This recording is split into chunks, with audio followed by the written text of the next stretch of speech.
Hello，大家好，这里是飞行专家王机长 YouTube 官方频道，欢迎各位收看本期的航空史专讲。今天带给大家的是航空史上一个著名的红场飞机事件的专题讲解。红场飞机事件发生在上世纪80年代，众所周知啊，这是美苏冷战时期，苏联建立了似乎牢不可破的防空系统，在初期也确实发挥了很大作用。时间来到1987年，这时咱们的主角就要登场了。马蒂亚斯·鲁斯特，一位西德的青少年业余飞行员，他当时只有19岁，就是咱们这边上高3或者大1的年龄，毕竟还是个小孩，所以这哥们儿考驾照也没多久，当时仅有50个小时的飞行经验。跟现在的年轻人一样，鲁斯特也对政治充满了激情。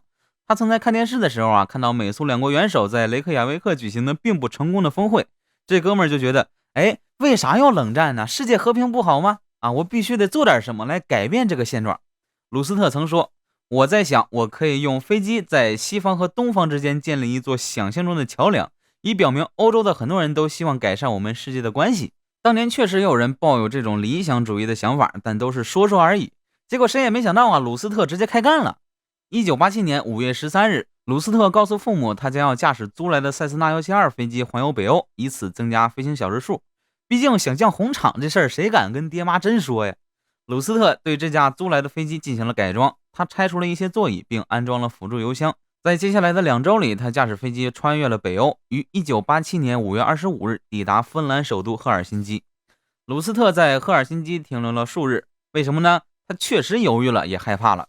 毕竟在不到5年前，大韩航空一架波音747就因闯入苏联领空而被击落，导致机上269人全部遇难。不过最终呢，鲁斯特仍然坚定了信念。5月28日上午，他假意通知空管即将前往瑞典斯德哥尔摩，随后驾驶飞机起飞，在经历了最后30分钟的思想斗争后，直接调转航向到170度直奔莫斯科，并关闭了所有通讯设备，将高度下降到了雷达不可侦测的位置。这可吓坏了空管雷达上飞机消失了，还叫不到，他们还以为飞机坠毁了，赶紧派救援队去搜救。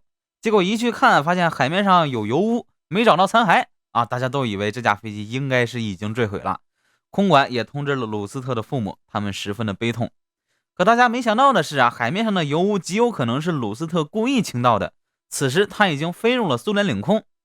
苏联的雷达在下午2点29分发现了这架塞斯纳飞机，并且其未能回复敌我识别信号，所有防空系统都已准备就绪，萨姆导弹对其进行了持续的跟踪，但都没有接到攻击命令。大家也是因为曾经韩国波音747那个事儿心有余悸，不敢贸然进攻。随后一架米格23飞机出现在了塞斯纳身旁，但这位战斗机的飞行员可能需要重新检查视力了，因为他回报说这是一架国产的白色的雅克12飞机。此时防空部门就基本断定这是一架可能因为技术原因违反规定的我方训练飞机，就不当回事了。于是这架塞斯纳如入无人之境，在苏联领空撒了欢儿的飞甚至有报道称飞机中途还降落过，鲁斯特还换了件衣服，飞累了歇会儿。随后呢，虽然苏联防空系统又数次与鲁斯特的飞机建立联系，但这都伴随着混乱。第一，当地战机飞行员训练而缺乏经验，进行了错误的敌我识别设置。当地空管将区域内的所有飞机都设为了友好状态，包括鲁斯特。第二，托尔若克附近刚发生空难，鲁斯特飞过时空管又认为其是参与救援的小型直升机，于是再次给予了飞行许可。就这样，在下午7点，鲁斯特飞到了莫斯科的上空。最初他打算降落在克里姆林宫内，但是突然想到克格勃可不是好惹的，于是将着陆地点改到了红场。然而路上实在人太多，最终鲁斯特驾驶来自西德的塞斯纳172降落在了红场旁边的一座桥上。警察一看，好家伙，这应该是来做航拍或者表演的于是一开始也就没去管。路人也以为是什么大明星来了，都去管他要签名。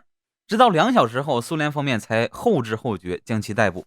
至此，这一连串的离谱与巧合告一段落，史称红场飞机事件。